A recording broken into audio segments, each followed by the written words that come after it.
aktivis tahun 1966 yang juga pecinta alam, Su Hoki menjadi tokoh yang tak hanya mendapat perhatian khusus pemerintah Indonesia, tapi ternyata juga luar negeri. Ini karena sikapnya yang kritis. Tulisannya di media massa sering mengkritik pemerintah dengan tajam sejak rezim Soekarno sampai rezim Orde Baru di bawah Soeharto. Ia juga demonstran yang militan. Tak heran jika ia sering dikuntit intelijen. Bahkan ternyata menurut salah seorang rekannya, Don Hasman, ada 2 intelijen Amerika Serikat yang sering menguntitnya.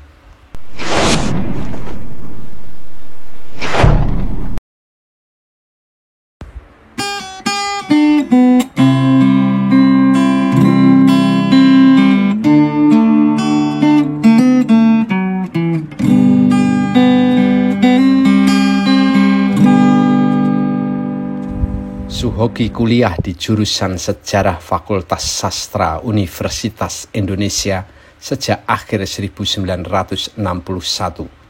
Perannya sebagai mahasiswa begitu kuat. Ia menggerakkan aktivitas cinta alam, bahkan ikut mempelopori berdirinya Mapala UI pada tahun 1964. Namun, ia juga sebagai aktivis yang militan dan keras terhadap setiap kebijakan pemerintahan Soekarno yang dia anggap menyimpang. Su Hoki pernah mengatakan, politik adalah lumpur kotor dan ia tak akan terjun ke dalamnya kecuali tak ada jalan lain. Pada tahun 1966, ia merasa jalan sudah buntu dan terpaksa terjun juga di kancah politik. Su Hoki ikut menggerakkan Long March, demonstrasi mahasiswa besar-besaran pada tanggal 10 Januari 1966 untuk menentang kenaikan harga-harga dan sistem moneter pemerintahan Soekarno. Bahkan, ia terpaksa bekerja sama dengan ABRI karena menurutnya itu jalan rasional untuk memperkuat tekanan.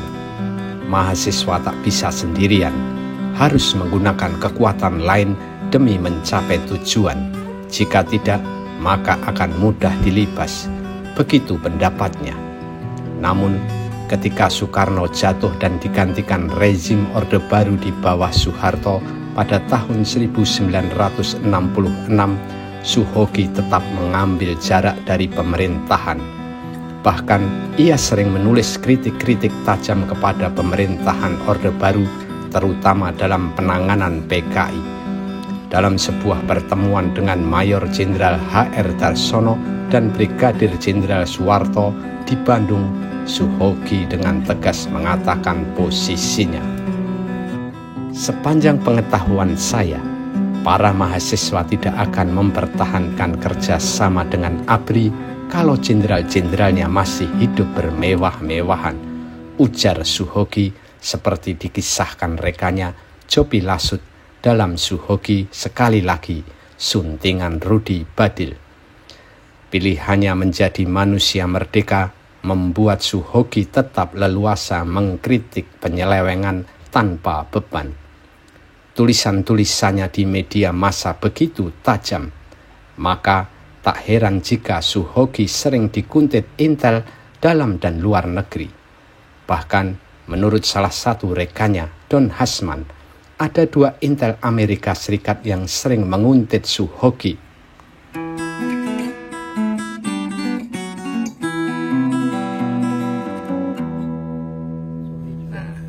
Kemudian seberapa dekat perkenalannya dengan Su Hoki?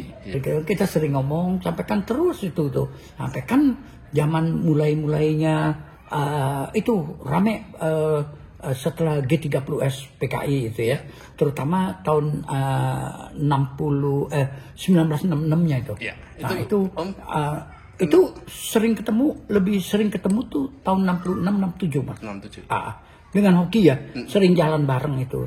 Dan Hoki jalan itu sangat mungkin itu dipantau terus oleh 2 anggota DIA. DIA itu apa? Defense Intelligence of America.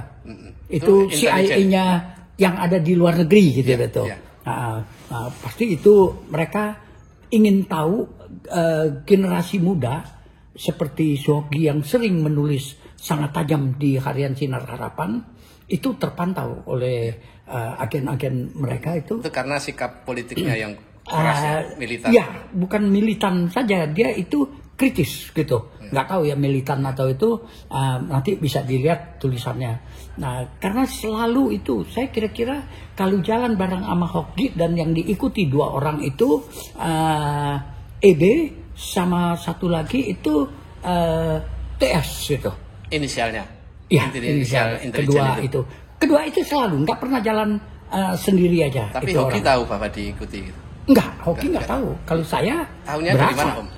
Ya sering nanya, ngorek kan. Oh gitu. Jadi, dia cuman kalau itu kerja intelijen kan itu dia cuman dapat bahan kan. Iya. Nah, dia cuman dapat bahan, dapat kalau orang-orang seperti Hoki pemikirannya yang dia nantinya bisa simpulkan orang ini siapa sih benarnya itu. Dia ingin tahu itu, dia selalu itu minta pandangannya Suhoki terhadap kebijaksanaan Orde Baru. Soeharto itu. Ya karena Amerika punya kepentingan dengan Soeharto. Soekarno kan itu hampir sebelum digulingkan ya. Soekarno itu kan dikudeta itu. Nah itu, dan itu udah dipersiapkan sama Amerika itu untuk dijatuhkan Soekarno dan digantikan oleh Presiden Soeharto. Soeharto udah disidat itu dari sejak tahun 1959. Itu satu paket untuk waktu Trikora ya, Trikora ya kalau Papua ya, itu Irian Barat itu. Itu kan Irian Barat kepanjangannya ikut Republik Indonesia anti Netherlands itu kan, Irian gitu. Nah, satu paket dengan Timur Portugis. Nah, kenapa si Hoki ini atau mungkin dianggap Suhoki ini dianggap ancaman bagi pemerintahan Soeharto? Bukan ancaman. Dia itu banyak mengkritik berbagai tindakan represif militer. Baik di zaman Soekarno maupun Soeharto ya? Ya itu rezimnya Soeharto kan. Iya. Setelah bahkan itu. Saya kan ngikutin mereka itu kira-kira hampir 3 tahun lah. Dari tahun 65, Suhoki kan terus itu. Saya walaupun saya bolak-balik keluar daerah ke Minahasa, tapi kan saya kalau udah pulang itu rindu lagi pada gunung. Suhoki meninggal dunia dalam usia 27 tahun pada 16 Desember 1966 saat mendaki Gunung Semeru.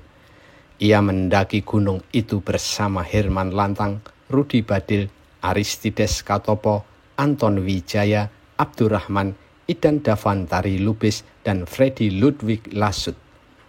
Sore itu, Suhoki dan Idan Davantari tetap berada di puncak Semeru ketika rekan-rekan lainnya turun untuk istirahat. Tiba-tiba, Freddy Lasut berteriak dan mengabarkan kepada rekannya bahwa Suhoki dan Idan Davantari dalam masalah serius. Herman Lantang yang kembali naik mendapati mereka kejang dan akhirnya mengembuskan napas terakhir. Perjalanan hidup Suhoki, sang demonstran, pecinta alam dan intelektual muda itu berakhir di tanah tertinggi Pulau Jawa. Dan kisahnya terus menjadi inspirasi generasi berikutnya.